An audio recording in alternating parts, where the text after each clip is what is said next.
तो देखिए बाबू, नेक्स्ट है आपका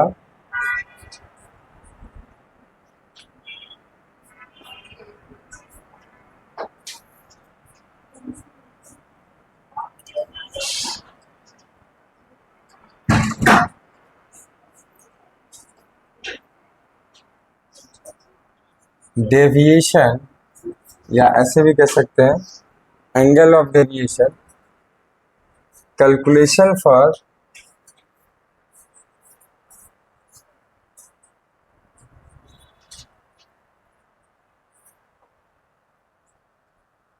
angle of deviation in prism. बाबू ये हेडिंग डाल दीजिए। जो भी उधर छोटे छोटे पार्ट्स थे, मतलब छोटे छोटे, मतलब आप कह सकते हैं टॉपिक थे, वो हम लोग करके गए थे। जैसे कि एक था आपका, बोलिए क्या, पावर ऑफ प्रिज्म, एक था आपका मैग्निफिकेशन ऑफ प्रिज्म, और इसको कर लेते हैं। फिर कॉम्बिनेशन ऑफ प्रिज्म एक वो है, वो भी करेंगे। एक कॉम्बिनेशन ऑफ प्रिज्म करें, कॉम्बिनेशन ऑफ लेंसेज, ठीक है, वो भी करेंगे। पहले सोचे हम प्रिज्म वाला पार्ट ही खत्म कर देते हैं, है ना, फिर वो उसको कर लेंगे। ओके, लेंस अभी एक कॉम्बिनेशन बचा हुआ है, ठीक है। तो बाबू देखो, calculation for angle of deviation in prism, ध्यान से देखिए। मान लीजिए एक प्रिज्म है आपका,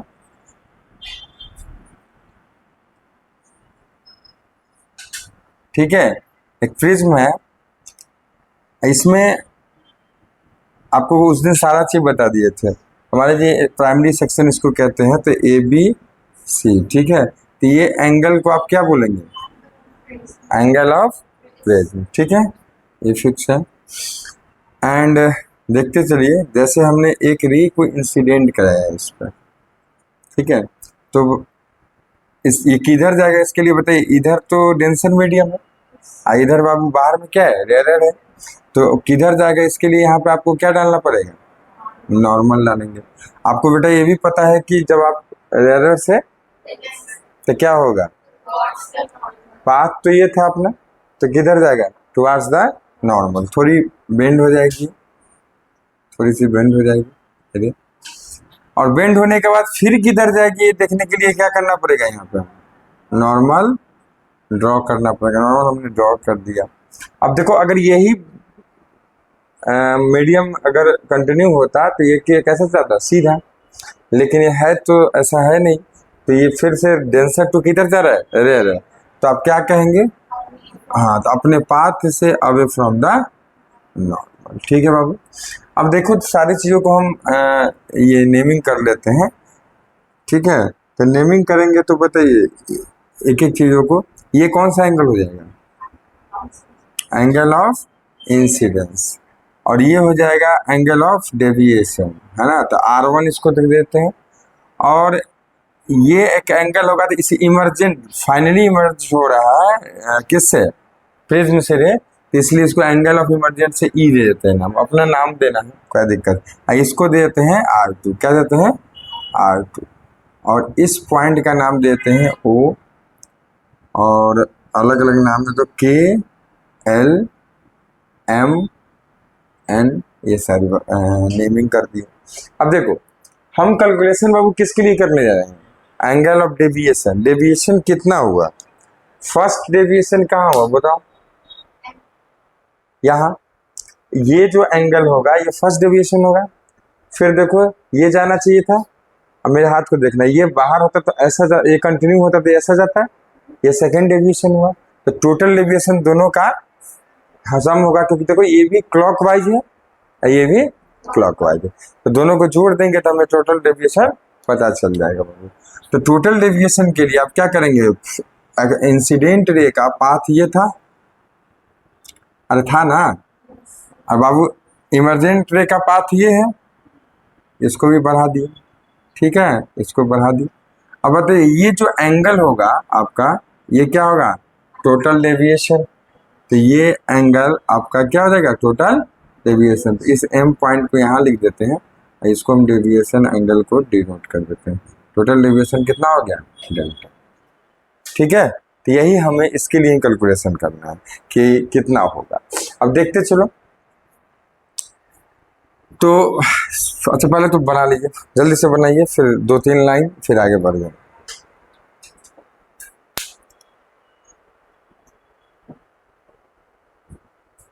आज होल केमिस्ट्री खत्म। वाह, ऑर्गेनिक, इनऑर्गेनिक, फिजिकल सब।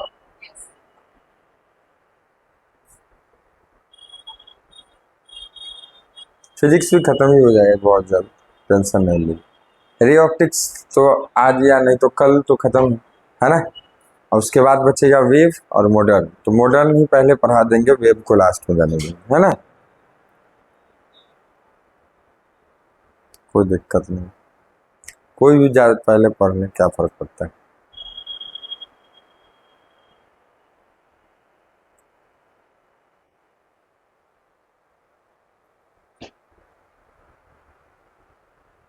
हो गया, जल्दी से जल्दी से।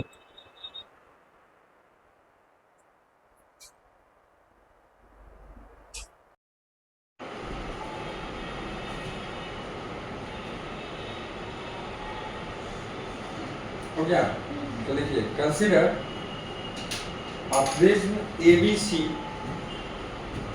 Consider a prism ABC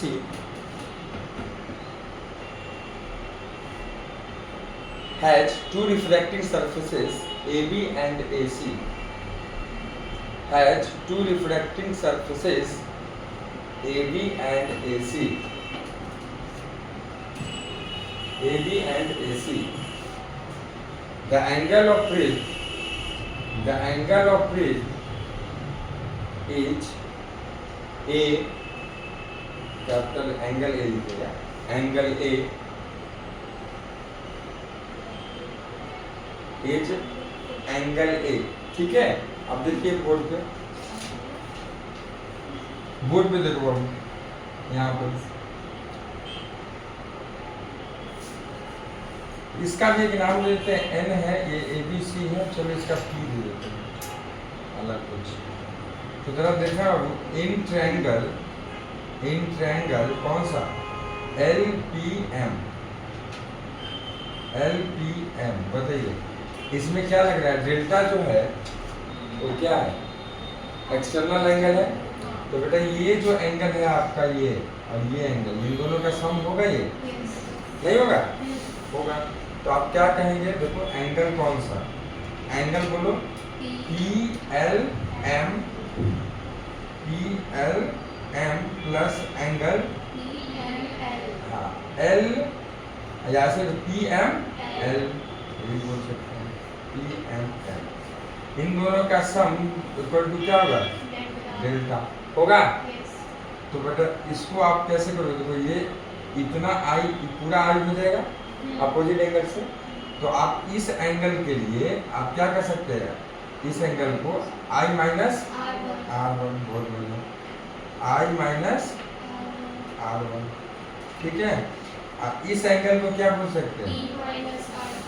E minus R2 equal to क्या हो गया? डेल्टा। आप I और E को एक साथ रख लो तो क्या हो जाएगा? Delta equal to I plus E। अब माइनस को कॉमन ले लेंगे, या एक साथ भी कर सकते हो, माइनस को कॉमन ले लेंगे तो क्या बच जाएगा? R1 plus R2। इक्वेशन क्या मान ले रहे हैं? ठीक है। अब आगे, इन ट्रायंगल देखो ध्यान से, इन ट्रायंगल कौन सा? तो LMO देख रहे हैं। तो LMO क्या होगा? तीनों एंगल का सम क्या होता है? 180 डिग्री। मतलब angle O plus R1 plus R2 equal to कितना हो जाएगा? 180 degree. Equation 2। Next, in quadrilateral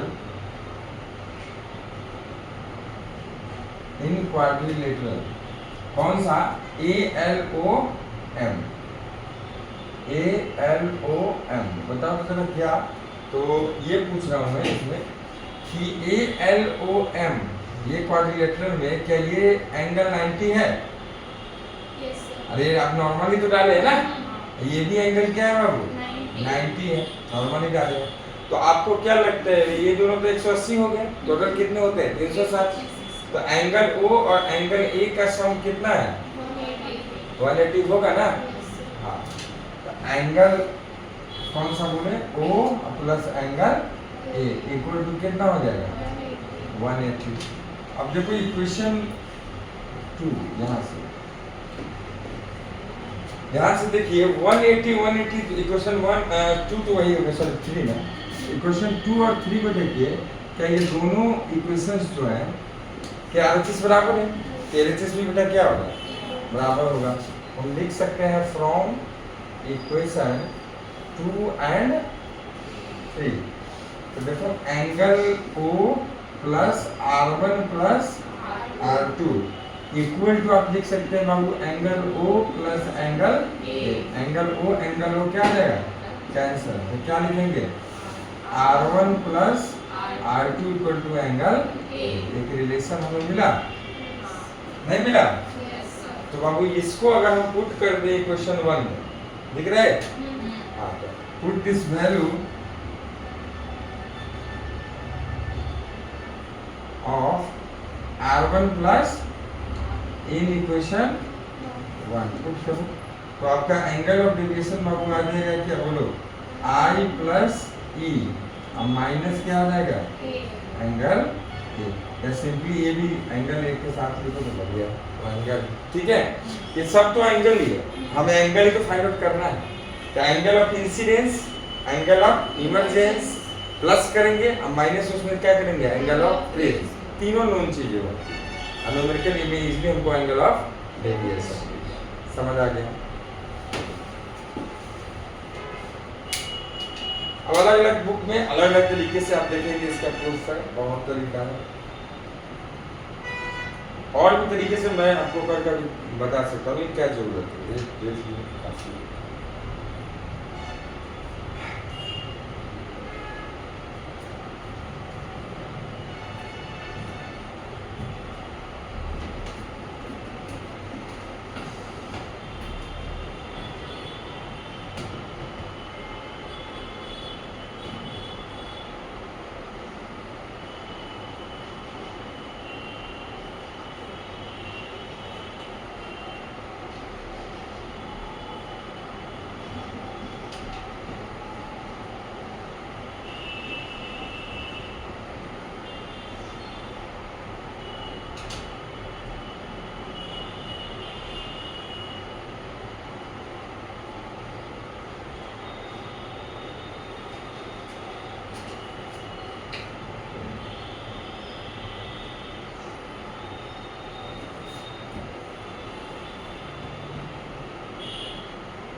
I think you have done. हो गया?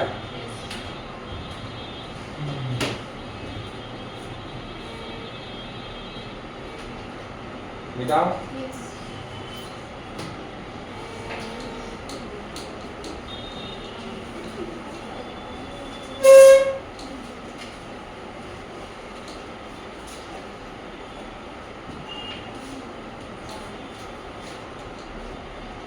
दो तो लड़का यहीं पे था, आए नहीं थे, अब फिर भाग गया। और हमने सोचा भागता क्यों है बच्चा सब है, उसको लगा कि भाई और सब गया है तो हम भी उसी बहाने में निकलते हैं और कुछ देर तो मिल जाएगा भाई पढ़ाई से फुर्सत, है ना। चलो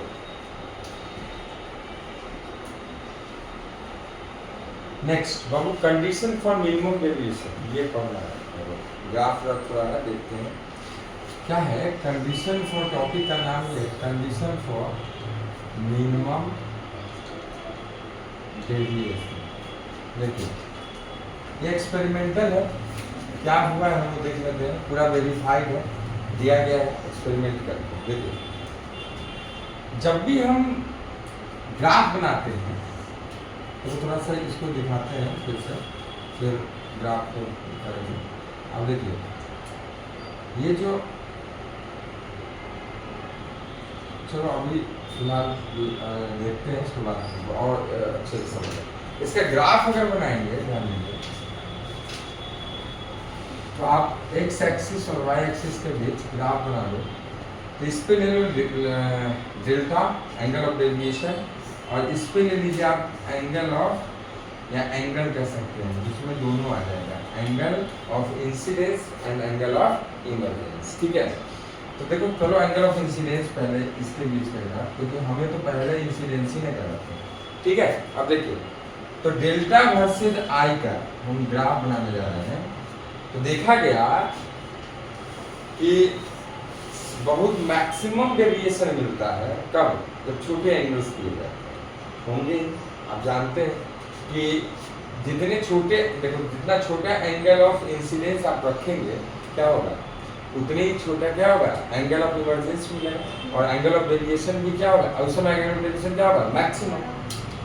कम मिलेगा तो उतना ज्यादा ना, इस पाथ से ज्यादा होगा, समझ वो ना टिल्ट है बाबू, तो उतना मैक्सिमम मिलता है, ध्यान से समझिए, बहुत ज्यादा मिलता है। लेकिन जैसे जैसे हम एंगल ऑफ इंसिडेंस को बढ़ाते हैं, ठीक है, वैसे वैसे एंगल ऑफ वेरिएशन घटता, और घटते घटते घटते याद रखिएगा एक समय आता है, कुछ क्या हो जाता है, वो मिनिमम, जिस जगह सबसे कम एंगल ऑफ डेविएशन मिलता है, उस जगह पे जो एंगल ऑफ इंसिडेंस है, अब देखा गया है कि उसके करस्पॉन्डिंग जो एंगल ऑफ इमरजेंस मिलता है, आई और ई था ना, तो अरे एंट्री करने वाला एंगल ऑफ इंसिडेंस, एग्जिट हो रहा है वो, हाँ, तो बाबू दोनों एंगल देखा गया कि क्या रहता है, इक्वल, एकदम वेरीफाइड एक्सपेरिमेंटल।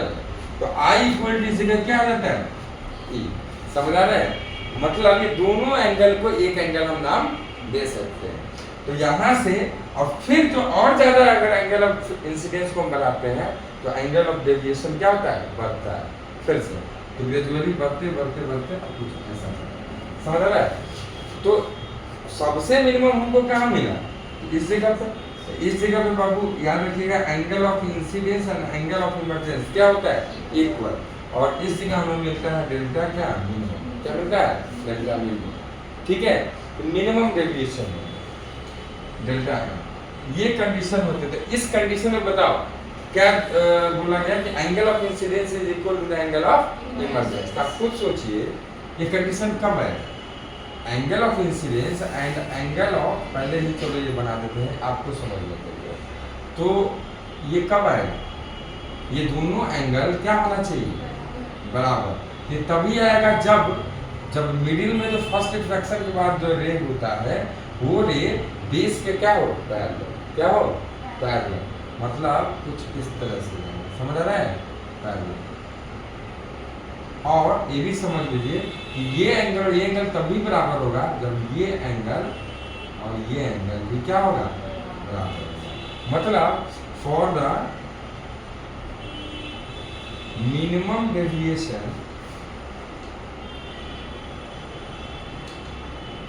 ठीक है, angle I equal to angle E, and इसको ही आप नाम दे सकते हैं क्या, आई, या ई कह लो, एक नाम दे दो। दूसरी, फॉर द, फिर से मिनिमम डेविएशन, आप खुद देख पा रहे हैं, R1 किसके बराबर है बाबू, R2 का, इसका क्या नाम देते, एक नाम देते हैं R, ठीक है, कोई दिक्कत, अभी हम नोट्स बनवा देंगे, अभी देखो। तो I equal to E equal to I, और R1 equal to R2 equal to R, हो गया। तो अभी हमने देखा है डेरिवेशन में कि यहाँ लिख देते हैं, वी नो दैट, अब हम लोग क्या जान रहे हैं, अभी भी देखा, बताइए क्या जान रहे हैं कि R1 plus R2 equal to क्या आया था, क्या आया था ना, एंगल ए। तो बाबू एक चीज बताओ, ये दोनों तो आर हो गए ना फॉर मिनिमम डेविएशन केस में, ठीक है। तो ऐसे लिख सकते हैं कि in the case of minimum deviation, ये कितना आ जाएगा, 2r equal to angle A, ठीक है। तो यहाँ से चलो एक ए ही देंगे तब भी आप समझते हैं ना, हाँ तो रहने दो ए। तो यहाँ से बताओ r इक्वल टू क्या हो जाएगा, हाफ आ जाएगा, कोई दिक्कत है नहीं। अब नेक्स्ट, अब एक और चीज हमको मिला था, इसका डेल्टा का वैल्यू बताओ क्या फॉर्मूला था, I plus E minus angle है, यही था बाबू। तो यहाँ से ये मिनिमम कंडीशन में ये डेल्टा m हो जाएगा और होगा, ये दोनों क्या होता है एक। चलो अभी तो एक फॉर्मूला लिख दिए, नेक्स्ट कंडीशन क्या होगा फिर से लिख देंगे, in the case of minimum deviation.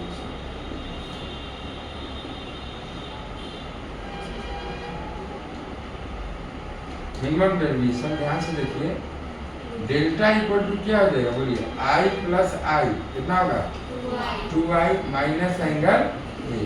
तो अब उसको उधर ले आओ, इसको इधर ले आओ, तो क्या हो जाएगा 2i equal to delta plus, तो i इक्वल टू क्या हो जाएगा बोलिए, डेल्टा प्लस ए बाई 2। आएगा या नहीं आएगा, आएगा ना। तो लिखिए आप,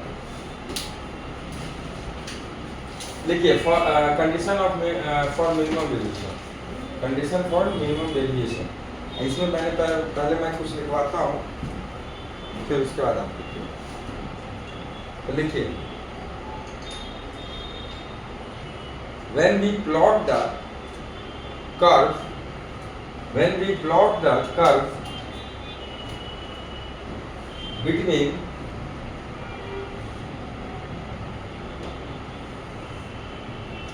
angle of deviation and angle of incidence, angle of deviation and angle of incidence, okay. Firstly,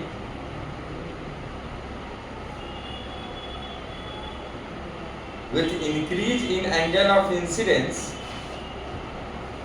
firstly with increase in angle of incidence, the angle of deviation decreases. Firstly, with increase in angle of incidence, the angle of deviation decreases. And after getting the minimum value,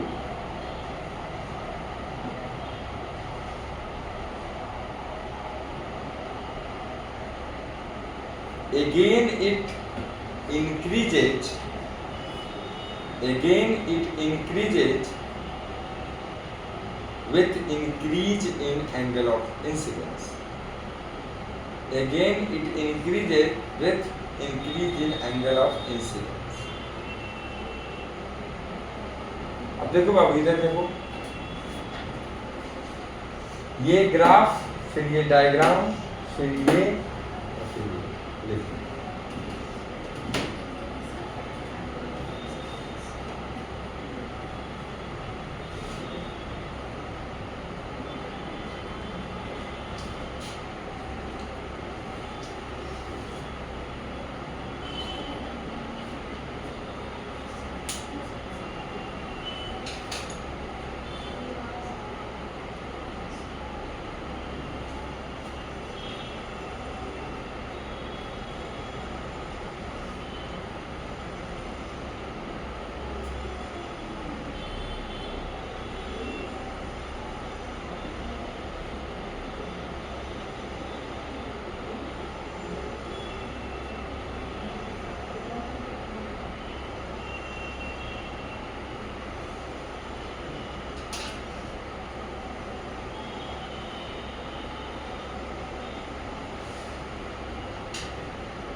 हो गया। अब देखिए एक एक चीज देखिए, हर एक single del के लिए इसमें क्या मिल रहा है आपको, दो एंगल ऑफ इंसिडेंस, एक यहाँ और एक यहाँ। ऐसा क्यों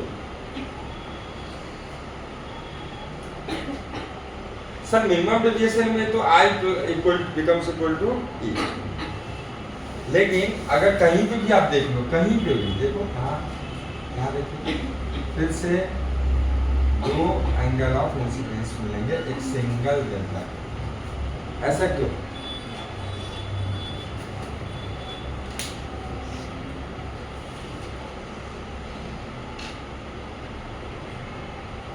सर एंगल ऑफ इंसिडेंस तो एक होना चाहिए एक डेल्टा के लिए, है ना? जैसे इसी केस मतलब मान लीजिए कोई भी केस ले, ये तो मान लीजिए मिनिमम डेविएशन वाला केस है, पैरेलल है इसके लिए, और R1 R2 बीटा। अगर मान लो जनरल केस, आप तो मैं आप पूरा नोट डाउन कर लिए ना, अब सॉरी, अगर जनरल केस अगर बात करें तो क्यों एक कितने डेल्टा मिलेंगे? एक ही ना मिलेंगे यहाँ पे, ये डेल्टा। एक सिंगल डेल्टा के लिए दो एंगल ऑफ इंसिडेंस क्यों? एक ही ना होगा।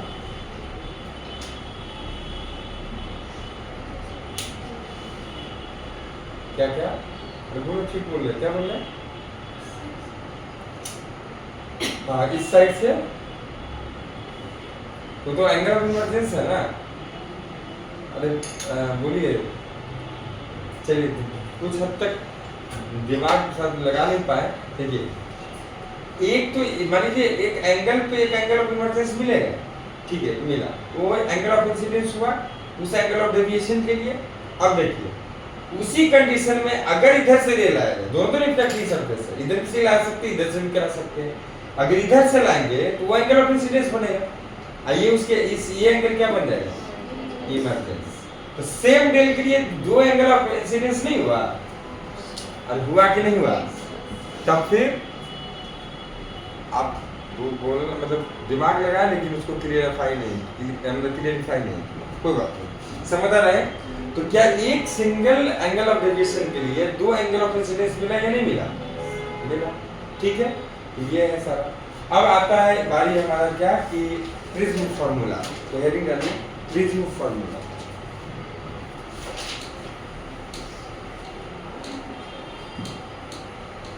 जरूरी थोड़ी है बाबू कि हमेशा लेफ्ट टू राइट ही करे, राइट टू लेफ्ट कोई फ्रैक्शन नहीं करा सकता है, करा सकते हैं।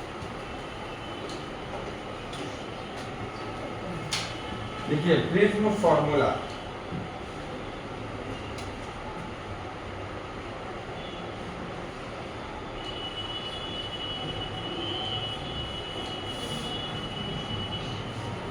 क्या होगा प्रिज्म फार्मूला?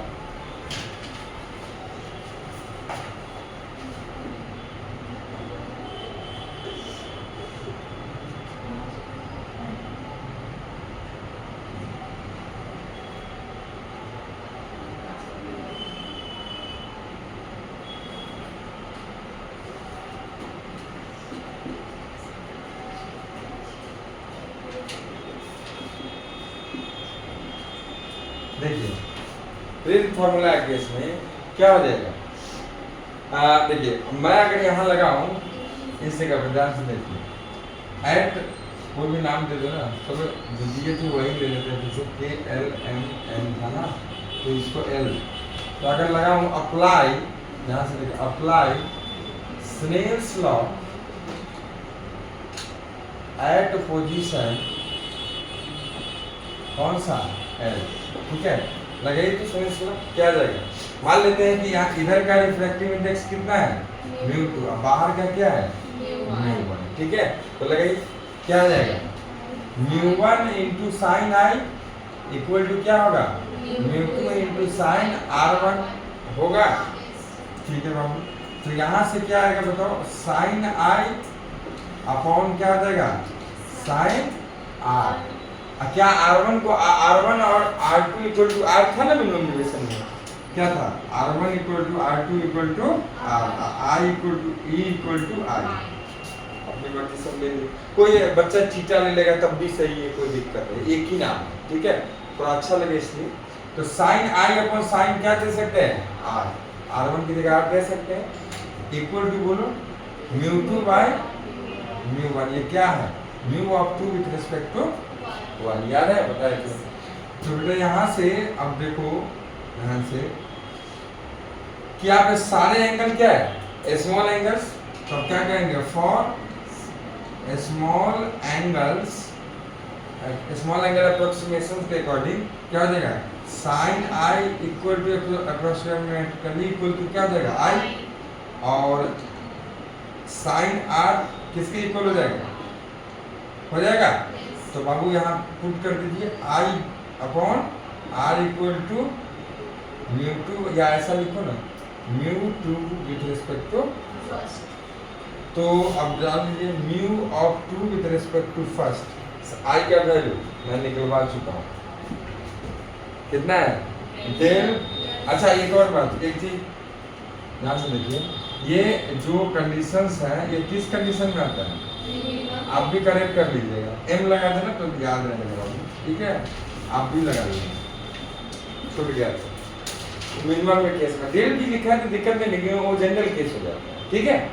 तब देखिए तो बाबू यहाँ से देखो आई इक्वल टू क्या लिख सकते हैं डेल एम प्लस ए बाय 2 लिख सकते हैं, या साइन के केस में भी लिख सकते। कुछ लोग क्या करते हैं, कुछ बुक्स देखेंगे आई बाय आर करके नहीं direct sine I by sine R को फॉर्मूला भी रखा, एक मिनट रुक देंगे पहले उसको भी कर देंगे। अब बट्टे में क्या देगा बोलो ए बाय 2, अरे आर इक्वल टू कितना है ए बाय 2, तो बेटा ये आ जाएगा, ठीक है स्मॉल एंगल का। और जनरली अगर देखा जाए तो क्या फॉर्मूला हो जाएगा बोलो mu of 2 with respect to first equal to क्या होगा साइन आई की जगह क्या लिखेंगे प्लस ए बाय 2, मैं दोनों फॉर्मूला लिखवा देता हूँ। और दूसरा क्या हो जाएगा साइन ए बाय 2 हो जाएगा, यहाँ 2 कट जाता है डेल एम, समझ आ रहा है ना 2 कट जाएगा बाबू, तो ये क्या आ जाएगा डेल एम प्लस ए, अब बाई में क्या आ जाएगा ए, अब क्या हो जाता है डेल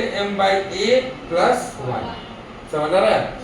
यहाँ से क्या आ जाएगा बोलो mu 2 with respect to first क्या आ जाएगा del M by A plus 1। ये भी फॉर्मूला कहीं कहीं काम आता है, मेन फॉर्मूला यहाँ क्या है साइन के टर्म में अगर रखना है तो साइन के टर्म में रखेंगे sine delta M plus A by 2, यहाँ 2 मत काट देना, ये इसका एंगल है, समझ रहा है ये फंक्शन है कभी नहीं कटेगा, ठीक है। मैथ्स हमको बोलना नहीं है फिजिक्स के साथ साथ, तो देखिए तो आप क्या करेंगे इधर देखिए मैं बता दे रहा हूँ, इधर देखो बाबू प्रिंट फॉर्मूला देखिए डायग्राम पर लिख के डायग्राम बनाएंगे सुनो ध्यान से, उसके बाद यहाँ तक लिखने के बाद यहाँ तक लिखने के बाद आप ये लिख लेंगे और फिर अल्टरनेट फॉर्मूला करके फिर फॉर स्मॉल एंगल अप्रोक्सीमेशन से, ठीक है अच्छा नोट्स रहेगा।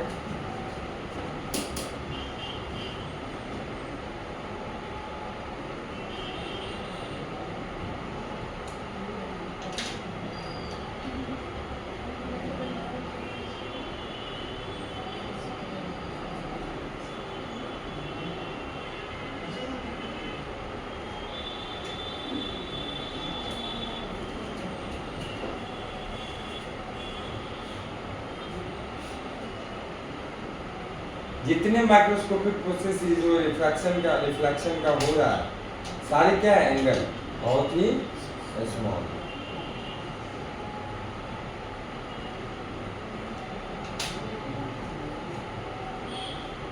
तो मेन फॉर्मूला आपका यही है साइन के साथ, फेज फॉर्मूला इसको कहते हैं, ठीक है।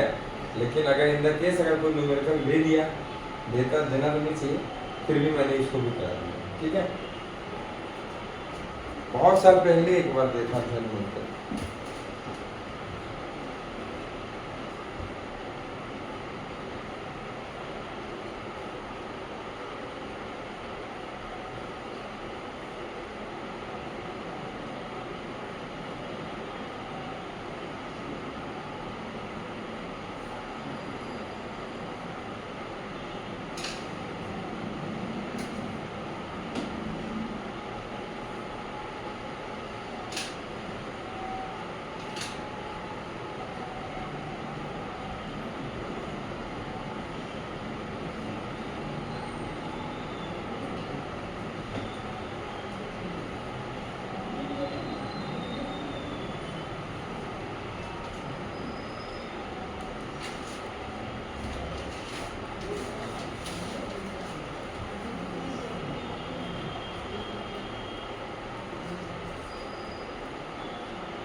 आप देख सकते हैं कि इस फॉर्मूला का यूज करके अगर सारी बातें पता हो अपने को तो रिफ्रैक्टिव इंडेक्स ऑफ प्रिज्म निकाल सकते हैं, रिलेटिव रिफ्रैक्टिव इंडेक्स।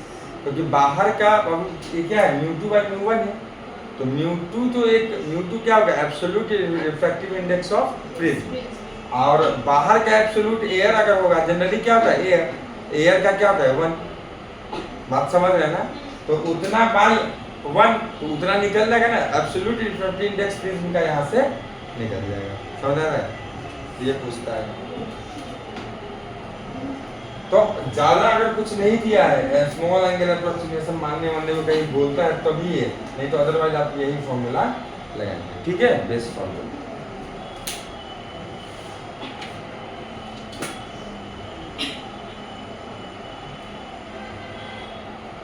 चलिए लिखिए जल्दी से, medically dispersion of light, dispersion of light.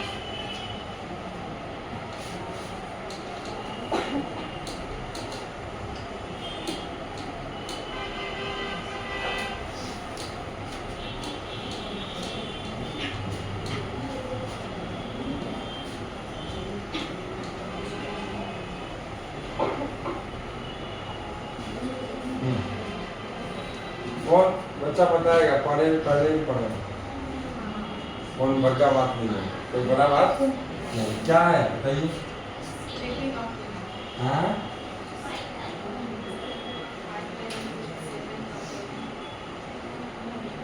हाँ बिल्कुल, अगर एक प्रिज्म से हम व्हाइट लाइट को गुजारते हैं तो क्या आता है, 7 कलर में वो स्प्लिट आउट हो जाता है ना, और अपने ही कंस्टिट्यूएंट 7 कलर में, ऐसा क्यों?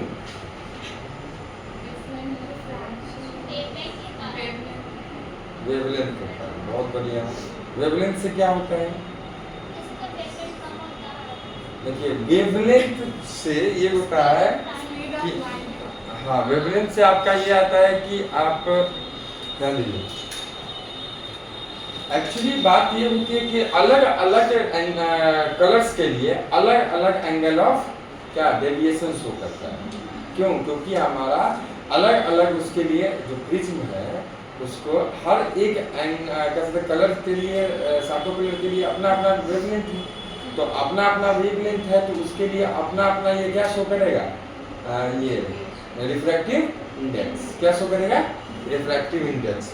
दैट्स व्हाई क्या मिलेगा, एंगल ऑफ डेविएशन अलग अलग है ना, अलग अलग एंगल ऑफ डेविएशन मिलेगा तो बाबू सब अलग अलग मतलब ये क्या होगा, डेविएट करेगा, तो आपको सातों कलर एक, अगर आप क्या डालेंगे पट्टी गोल स्क्रीन डालेंगे तो उसका सारा चीज सातों कलर दिख जाएगा, तो उस स्क्रीन को बोलते हैं स्पेक्ट्रम, क्या बोलते हैं, स्पेक्ट्रम। पढ़े थे ना, हाँ बचपन के क्लास में है ना कौन सा क्लास में है, 6 या 7, जो भी है 7 में होगा।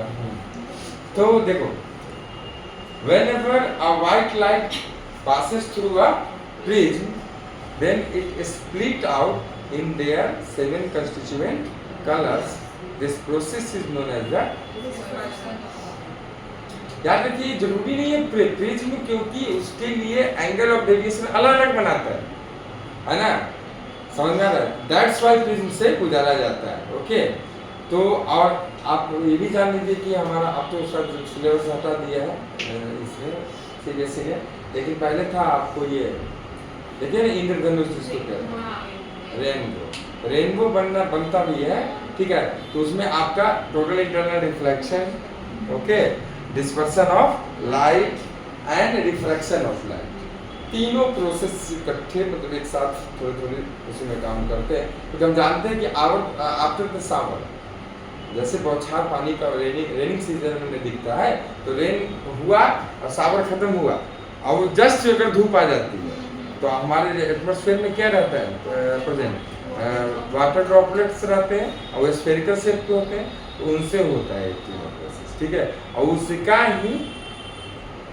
कंक्लूजन है कि हमको क्या दिखता है, रेन, ठीक है, प्राइमरी भी होता है और सेकेंडरी होता है, बहुत अच्छे से वो भी एक कंसेप्ट था, लेकिन उसको हटा दिया, तो क्या कर सकते हैं, चलिए ठीक है। तो अब जल्दी से इसको लिखिए, when a light when a white light, ऐसा लिखो, when a white light passes through a prism, when a white light passes through a prism,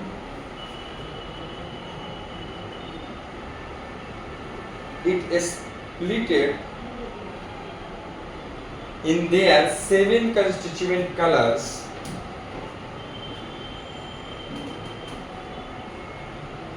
In their 7 constituent colors,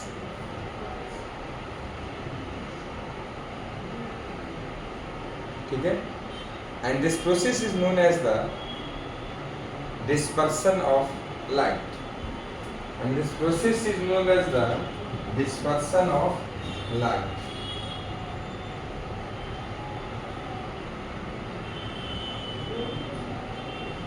ठीक है, कॉची नाम है, CAUCH, ठीक है, एक साइंटिस्ट था कॉची, एक क्वेश्चन है, कॉची ने इस पर एक एक्सपेरिमेंट करा और उससे उसने एक निष्कर्ष दिया था कि म्यू जो होगा, रिफ्रैक्टिव इंडेक्स जो होगा किसका, प्रिज्म का, वो डिपेंड करेगा किस चीज पर, वेवलेंथ पर, ठीक है ना बाबू। तो वेवलेंथ जिससे का किसका सबसे ज्यादा होता है, सबसे कम, जो सबसे ज्यादा वेवलेंथ होता है उसका म्यू जो उसके लिए ज्यादा शो करता है। तो ज्यादा शो करेगा तो बताओ क्या होगा, सबसे वायलेट का वेवलेंथ सबसे कम, तो उसके लिए म्यू आप कह सकते हैं एंगल ऑफ डिफ्रेक्शन क्या होगा, सबसे ज्यादा, और रेड का सबसे ज्यादा, तो सबसे कम। समझ में, ये कॉची ने बताया था, किसने बताया था, कॉची। तो अब ध्यान से देखिए, वो भी आप अपने सिलेबस में नहीं है, लेकिन आपको मैंने अलग ही तरह का नाम है, क्या करेंगे। तो अब अपने जो सिलेबस में पहले उसको देखते हैं। देखो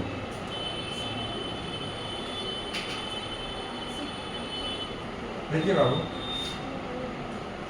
यहाँ से अगर व्हाइट लाइट आती है, ये डायग्राम पता नहीं कितनी बार आप बनाए होंगे, ठीक है, और व्हाइट लाइट आती है तो आने के बाद देखो जाना था इस सभी को आगे की तरफ, ऐसा जाएगा नहीं, अलग अलग एंगल पे क्या हो जाएगा, डेविएट।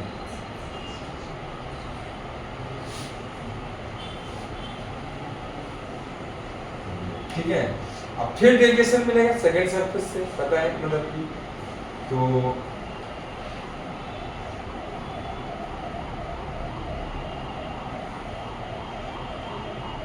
है ना,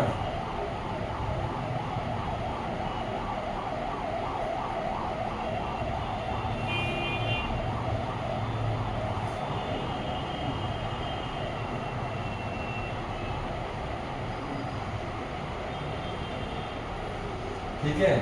और ये जो सातों कलर है आपको पता है किधर से किधर क्या होता है, बताइए किधर होता है, सबसे ऊपर क्या होगा, सबसे नीचे, फिर क्या होगा, फिर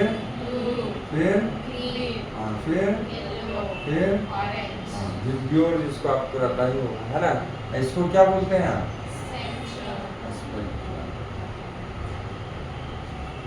ठीक है। तो देखिए the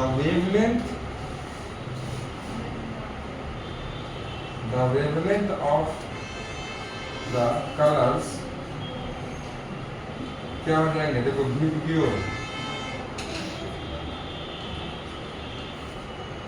इधर बताइए, इधर पढ़ेंगे तो लेमडा क्या होगा, इंक्रीज होगा, एंड डेल्टा क्या होगा, डिक्रीज होगा। समझ आ रहा है, इस बात की एकदम दिमाग में एकदम लॉक कर लेना, समझ आ रहा है। तो लिखिए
हो गया बाबू?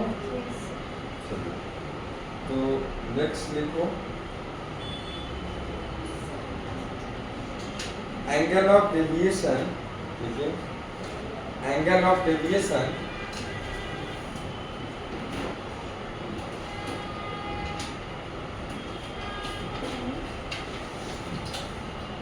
in terms of refractive index of the prism। देखो इसका एक छोटा सा और थीन लेंस से हम जो थीन प्रिज्म हमें जो सिलेबस में है तो कैसा प्रिज्म है, तो थीन प्रिज्म, मतलब थीन प्रिज्म होगा। इसका मतलब क्या है कि जो एंगल ऑफ प्रिज्म यही ना था, क्या था बाबू बोलो, कौन सा एंगल? एंगल है, एंगल ए बहुत छोटा, कितना, बहुत ज्यादा छोटा। तो बहुत ज्यादा छोटा के केस में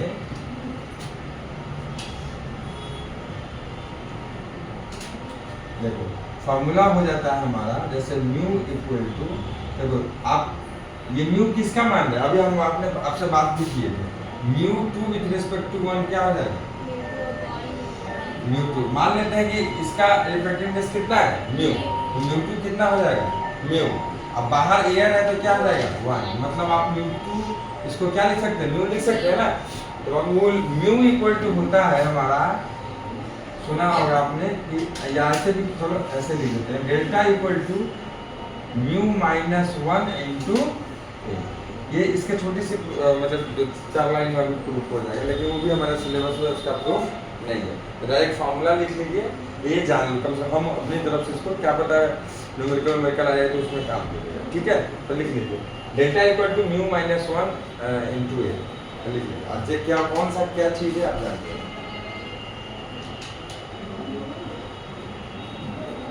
बताओ बेटा, इधर देखो तो बताइए डेल्टा क्या है बोलो तो, बहुत बढ़िया, एंगल ऑफ,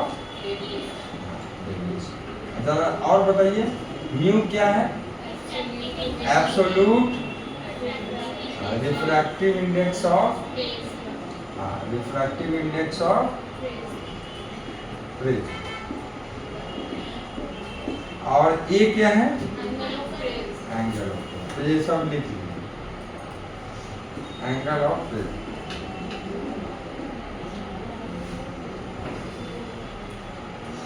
तो डेविएशन एंगल का या एंगल ऑफ डेविएशन का आप क्या फॉर्मूला इन टर्म्स ऑफ किसके, प्रिज्म के एब्सोल्यूट रिफ्रैक्टिव इंडेक्स के टर्म, सर ठीक है ना, in terms of absolute refractive index of prism.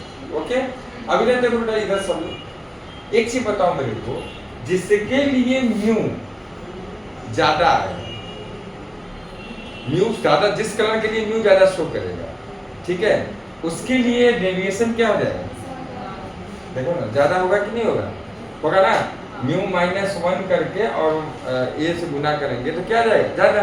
तो यही कारण है, हम आपको पहले ही बता चुके, कौची ने कौची इसको डिस्क्राइब कर चुका है, कौची के अकॉर्डिंग क्या कि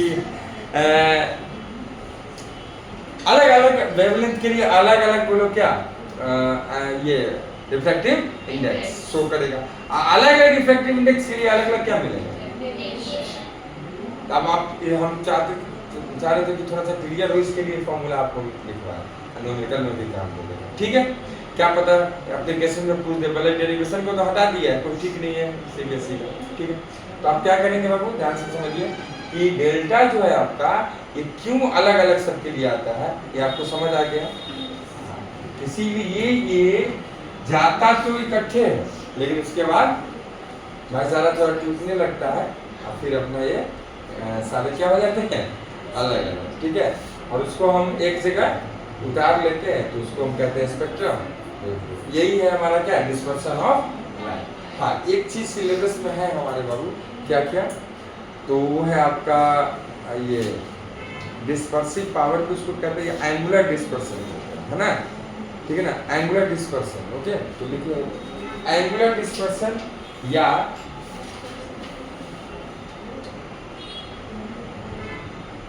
एंगल ऑफ डिस्पर्सन भी बोलते हैं, एंगुलर डिस्पर्सन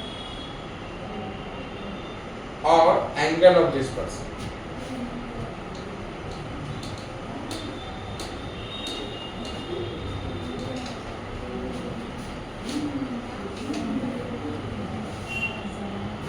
बाबू सब लोग?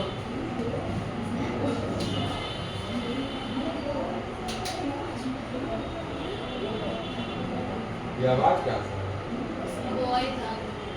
बॉयज आ गया है, बैठ के हल्ला कर रहा है।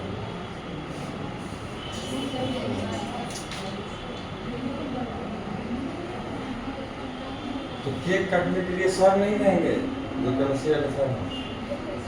है रुकिए मैं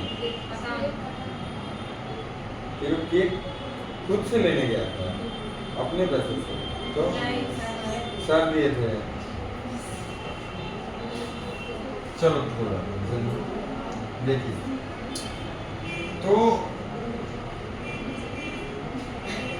सबसे कम बताइए, इधर देखो, सबसे कम जो आपको डेविएट होगा वो बताओ कौन है? रेड। तो ये रेड होगा, और सबसे ज्यादा डेविएट कौन हो जाएगा बोलो? वायलेट। सर ये तो जानते हैं वायलेट। तो बताओ ये था इनिशियल पार्ट किसका? रे का। तो बाबू ये देखो, ये एंगल किसके लिए होगा और ये एंगल किसके लिए होगा? ये हो जाएगा angle of deviation for red.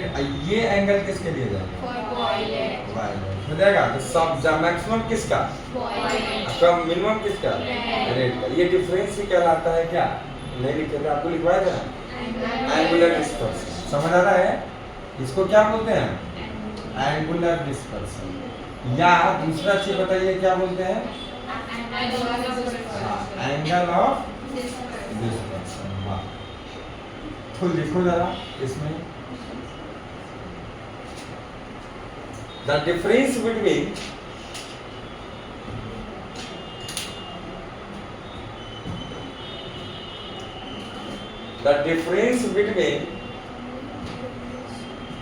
angle of deviation,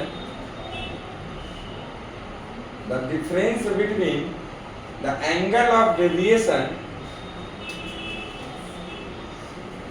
of two extreme colors. Extreme colors कौन कौन है बाबू?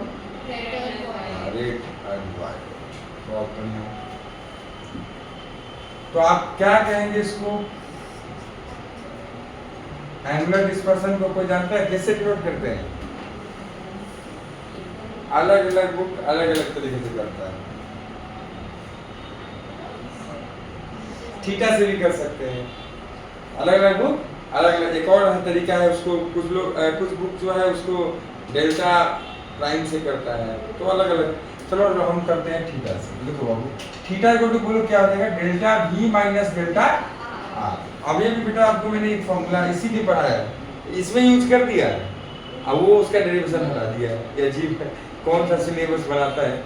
अब देखो delta v minus delta r, इसको कैसे लिखोगे? अभी जो बताए थे उसके बोलो, mu v, mu for the v minus 1 into क्या होगा? a। माइनस क्या हो जाएगा? Mu r minus 1 into a। अब इसको आप a को कॉमन ले सकते हैं, तो अंदर में क्या बच जाएगा बोलो? म्यू v माइनस 1, इधर क्या होगा? म्यू r प्लस 1 से 1 कैंसिल। तो बाबू थीटा इक्वल टू क्या आ गया? Mu v minus mu r upon में इंटू में a। चलो इधर ही लिख देते हैं, कोई दिक्कत है तो लिख लीजिए।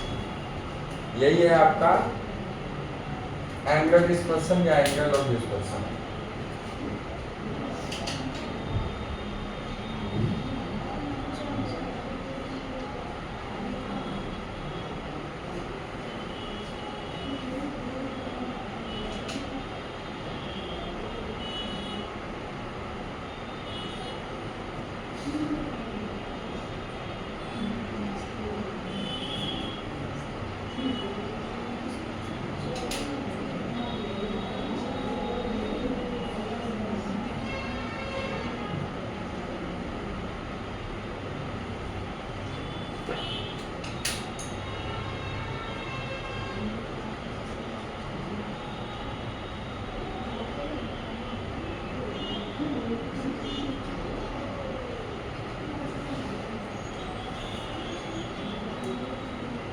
ठीक है, अब लिखो नेक्स्ट। इसी में एक और छोटा हेडिंग बना दिए, मीन डेविएशन। मीन डेविएशन छोटे छोटे टॉपिक जल्दी से। Mean deviation,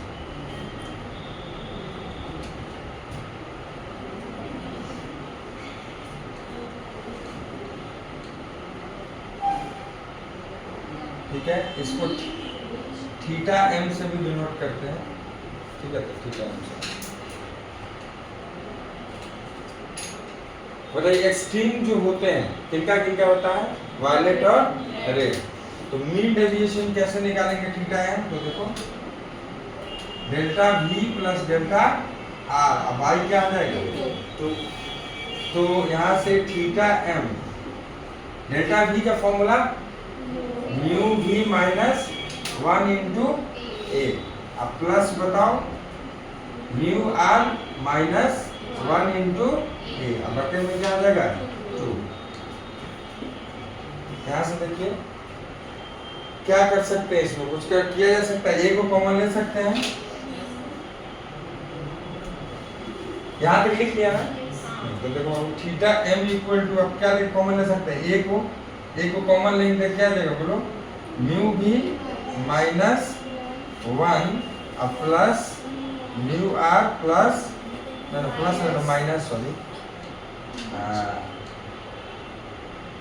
mu minus 1 plus यहाँ आ जाएगा म्यू आर माइनस 1, ठीक है।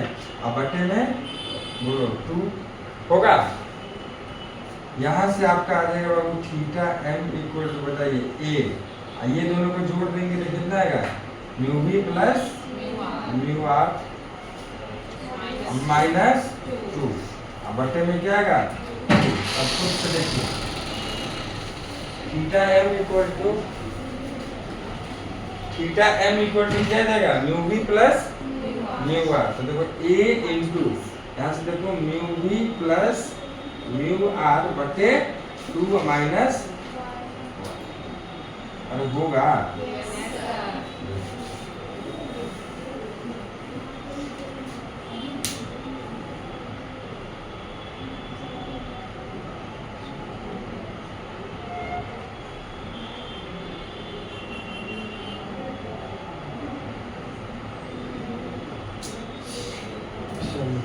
ठीक है। तो आज रहने देते हैं, केक काट लिया, ओके,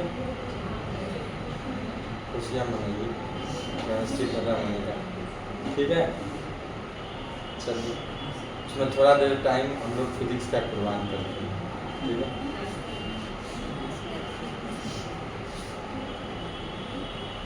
तो बाबू इसके बाद आपका बचता है एक और छोटी सी टॉपिक है, डिस्पर्सिव पावर, है ना, बस छोटा सा 2-4 लाइन का है ऐसे ही, ठीक है।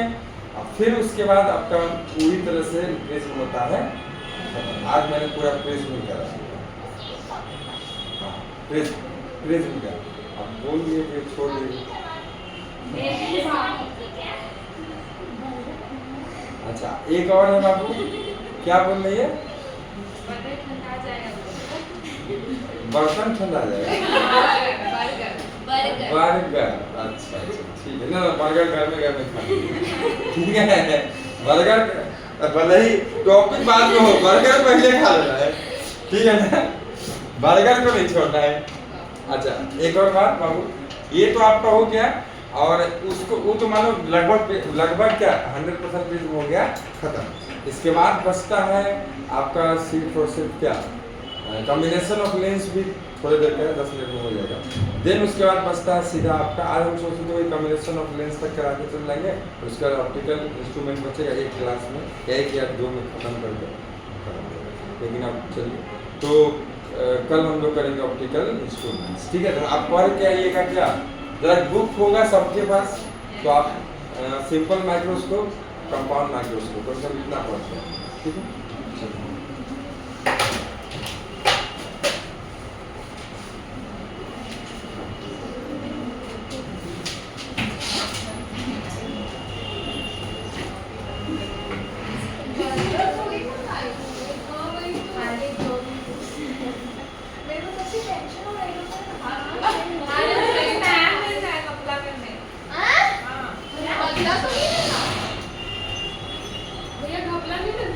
ये देखो